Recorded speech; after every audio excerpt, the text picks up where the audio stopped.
All right, so welcome back in to what was a live stream, but instead we're going to record this one for you guys to give you guys a breakdown on where Bitcoin is going in terms of adoption.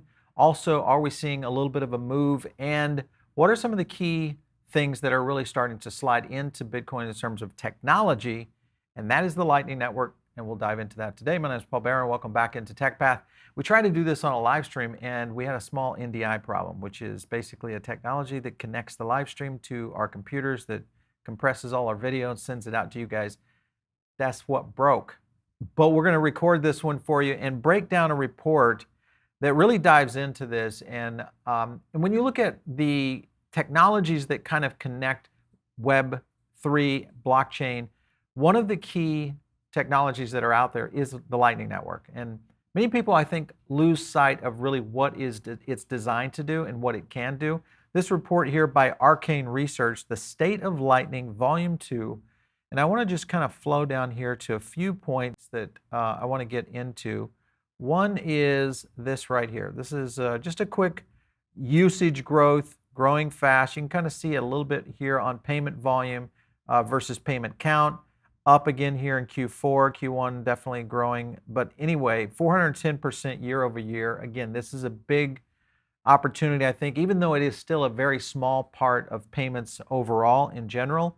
But remember that the big problem and challenge that Bitcoin has is its TPS. You know, you're talking about Bitcoin at really a scale of about seven transactions per second. Definitely not something that you could utilize. So the layer 2 aspect of Lightning and how it works within Bitcoin is really what makes the magic work.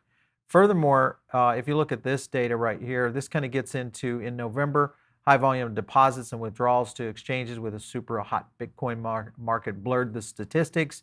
If we exclude the deposits and withdrawals from the trading services of the payment volume, we'll see that other payments actually dipped in November, but have since now grown to new highs. So this is kind of what they're talking about right here. So again, still that 480% year over year in terms of growth. The other thing here is usage grows significantly with more than the public metrics and what is the actual usage of the Lightning Network. So you can kind of see here with payments in USD, cash, 410%, public capacity of Bitcoin around 218%, USD with public, and then nodes at 127%. And then also public channels, 127%. So nice inverted growth there on where the Lightning Network is going. Now, a lot of people will say, hey, what's the big factor here? Because when you look at how can the Lightning Network really kind of breed adoption, that's going to be the big factor here. There's a lot more charts I want to jump into that kind of talk to this point. One, of course, is the number of users with access to the Lightning payments. This, of course, shows kind of this big gap right here between Chivo, Paxful. This was around 10 million. This was last October. Those were the ones that had adopted it. And then you've got Cash App jumping in here at 80 million in terms of growth and the potential for many other payment systems as well as apps and companies that start to move in this direction. So you're going to see a lot more people having access to the Lightning Network and how that might work within Bitcoin. Remember that it's not trading Bitcoin. It essentially is a system that is managing the cross transaction between the Bitcoin value and secures the transaction between one and the other. In fact, it's one of the best ways for security in Bitcoin, even more so than some people say that it's even more secure than Monero, which is one of the most secure private coins out there right now. Additionally, I want to show you another point, and that is the growth in terms of countries that are kind of moving into this. So you look at right here, and you can kind of see the percentage of unbanked, and it's pretty large when you look at the overall markets that are out there. A lot of markets that have not, and according to some of the statistics, more than 2 billion people still worldwide unbanked. That's about 30% of the whole entire population of the planet.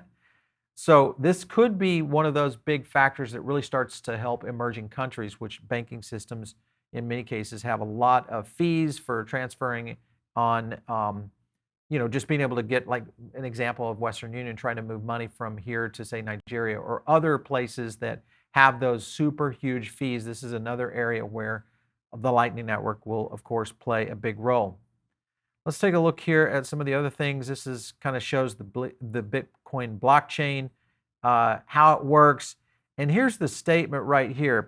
The practical throughput on capacity for Bitcoin's blockchain is around 7 transactions a second, in comparison to what Visa is doing at around 5,200 per second. And of course, with Bitcoin, Lightning does do a big job in being able to solve this in terms of overall TPS, which goes back to the whole point of what Jack Mallers and Strike mentioned at the Bitcoin conference and why that is going to be a big thing in terms of adoption. A lot of this really boils down to the fact that Lightning is most likely going to be used in a lot of different ways, in which, much like transacting within your own applications with your banks, Cash App, Venmo, many of the alternative ways that you send money around today in the Web 2 environment, I think Lightning is going to be one of those technologies that kind of creates that masked technology that people really, it's there, but they don't really care that it's there. It's just that it works. And I think that will be the factor that really kind of drives this into the next layer. Some other things here that I thought were kind of interesting is it's efficient and its ability to go in terms of low cost, because this is, this illustration showed just sending 0.2 Bitcoin from, one point to another. And its structure of how it sends money around is very unique in the sense that it doesn't necessarily need intermediaries to do it. It can have them, but it doesn't necessarily need that to be able to transact. So that makes it even more so unique in being able to get into more deep level payment systems in growth. The other thing is its ecosystem. Here's the ecosystem. A lot of these names not necessarily known just yet. There are a few in here that you probably will pick up, but you've got node managements. Obviously, this is one of the reasons that it's so interesting, is the decentralization of it. You've got nodes as a service in here, liquidity services starting to roll in. So it has a good backbone. And then, of course, the wallets. Breeze Wallet is one we've talked about here on the show quite some time ago. Actually, we talked a little bit about how Breeze was being used for peer-to-peer payments for podcasting and the whole concept of podcasting 2.0, what that might look like. I think Breeze could be a very interesting play on that. But lots happening there. Then you get into the banking as a service. This is where the neobanks come in, which is projects like Strike, Cash App, Lastbit's in there, Chivo, Bitnom Noah. Some of these are international. Payment solutions, lots happening here. Rewards and earnings, gift cards and vouchers. And then, of course, you can kind of see that podcast and streaming opportunity down there. Gaming with Thunder and Zebedee. And then you've got the marketplace services with Paxful, Oshi, some of these. And then this right here is kind of cool in the fact that we are seeing major brands stepping into this space, with mostly restaurant brands, McDonald's, Wendy's, Subway, et cetera, kind of moving into that. So with all of that being a big proponent of why this can start to connect the dots, the key here, I think, will be some of the bigger companies that start to connect the dots of how Lightning could really work. I want to jump to a couple of those just to give you guys a quick review, just to bring you back into the History Channel for a second, and that is this right here.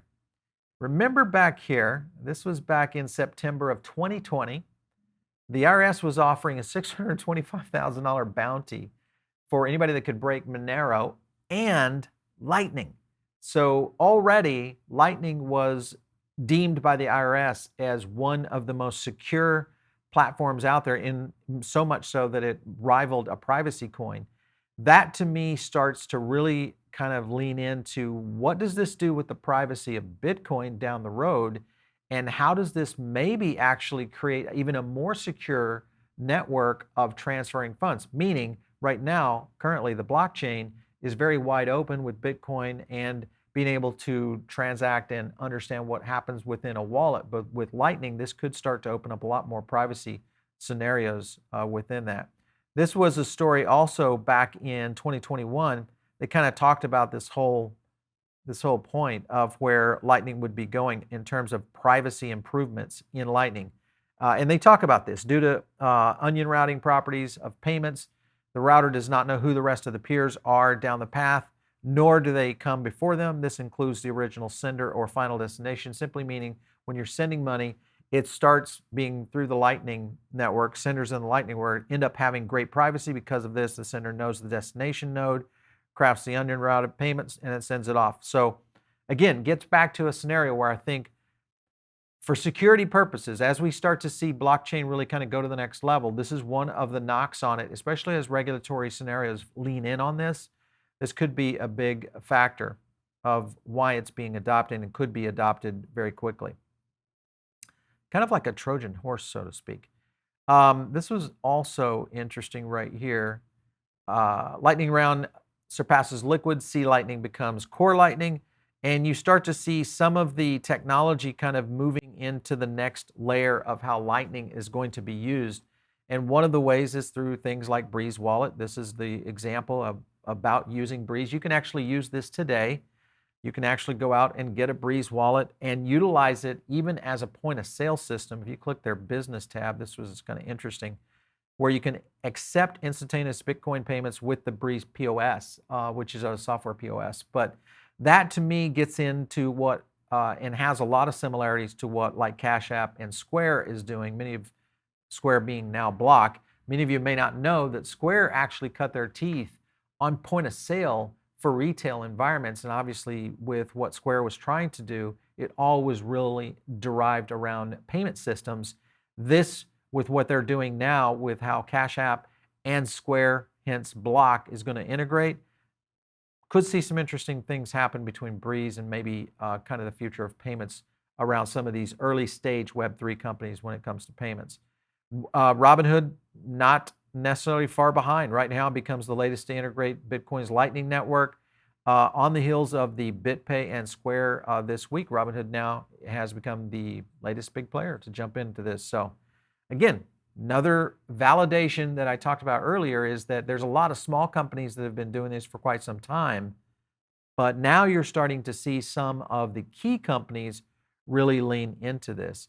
And this was kind of interesting right here. Every exchange, if they're going to be competitive, needs to add Lightning. MicroStrategist was Michael Saylor said Thursday in a fireside chat with ARK investor Kathy Wood, even further into validity of how this rolls out into the benefit of going into the next level. Lightning Network payments jump over 400%, 80 million users now on the network. I think this is going to be a small drop in the bucket compared to what we're going to see in the coming months. And then right here, you've got this story right here, whereas CNBC was actually testing the Lightning Network to send some money to a Ukrainian in Poland.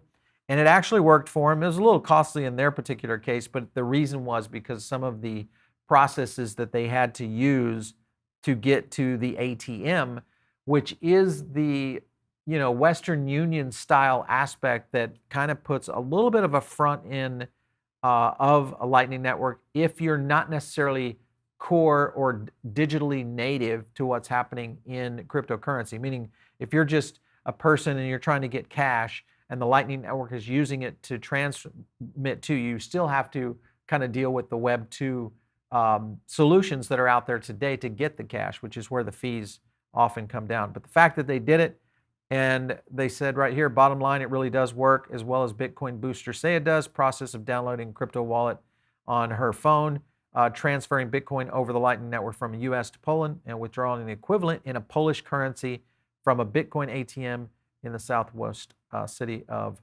Wrocław. So cool. They were testing it as well. I like that. Jack Mallers is all in on this, as we've talked about before, and I think this only gets into further proof that we will continue to see more adoption kind of going in this space. And he argues that Bitcoin's underlying network makes it the world's most efficient payment network if harnessed correctly. And he is contending that the payments network is very superior. And again, he kind of hits and knocks on this whole remittance side of things like Bitcoin, or excuse me, Western Union. Just to give you an example here of how and what this might mean in terms of, let me jump over here to what the transactions look like on a TPS level in comparative to other networks. So let's take a look here. This is just to give you guys an example There's a line list here. Here's where Bitcoin lines up at 3 to 7 transactions per second, 10-minute settlement times. Then you've got Ethereum at 15 to 25, which is why we're going to see ETH2 come. Then you've got Solana coming in here at 0.04 seconds. That's a half, not even half a second. 2,800 TPS. And then you've got Polkadot, but the big one, big ones are Solana. And then you've got Cosmos right here at 2 to 3 minutes. Dogecoin, interesting right there, mainly because of the 1-minute settlement. Avalanche holding in a 1 to 2 second at 5,000. This is one of the reasons I'm very bullish on Avalanche. Now, these are some of the comparisons that you see. With Lightning, you're talking about very similar transaction speeds and also TPSs overall, and you're doing it within the Bitcoin ecosystem. So a good example of kind of how all of these link together, but I do think the comparison is unique in the sense that it does look at why this is such a great opportunity, especially because it is attached to the Bitcoin ecosystem. Before we go into the charts, I want to thank our sponsor, of course, that is FTX. If you're looking at a trading platform, this is one of the ones that I use, and one of the big reasons if I'm doing a trade and I want to get my best fees, this is one that I really like. And plus, I really like the mobile app. It is, I would think, for kind of a best in class. And a lot of times I'll use my mobile app for my trading tool when I don't necessarily have access to my desktop. So it is one of the reasons that I like it. It's built by traders for traders. So make sure and check out FTX. Just click our link in the description below for discounts on your next trades. All right, let's jump over to Bitcoin right now just to take a look at where the market is trending at 41.1. And you can kind of see sentiment was falling right here. So we did have a little bit of movement down. Question I think is going to be with Bitcoin as we see more and more adoption scenarios play out, like with Lightning. The scenario I think we're going to start to see a little bit more uptrend here, even though we might see a nice little correction. We registered this early last week on the 4th, early in the month at 73.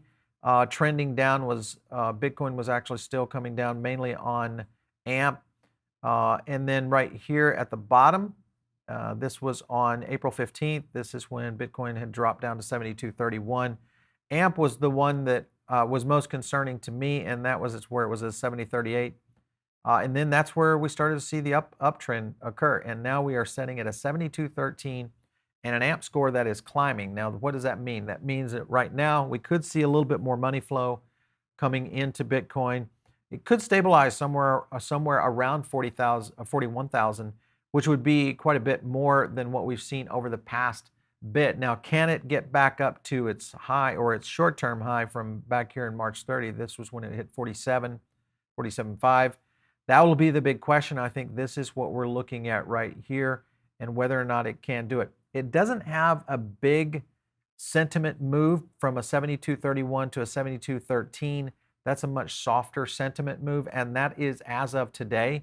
One thing to note, if you guys are following us with the CPI, this is a Wednesday drop on CPI, and we are now dropping, as of this week, we are now dropping CPI for you guys on Monday, Wednesday, and Friday. So if you go into your tool on the CPI, hit your library, and go right in here to the content, you'll be able to go right into the index and drop in to whatever your favorite project is. Let's go back over here to Bitcoin and just give you guys kind of a quick, and this is where we had this little bit of upturn right here in the market.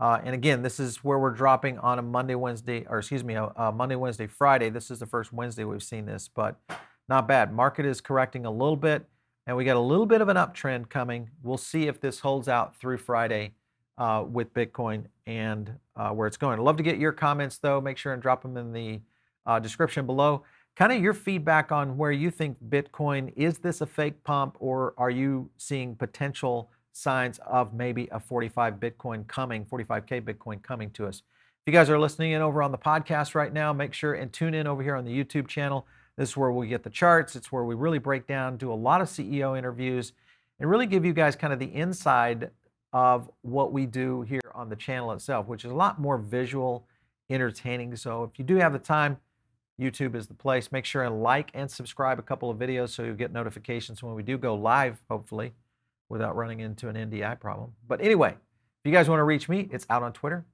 @Paul Barron. We'll catch you next time right here on TechPath.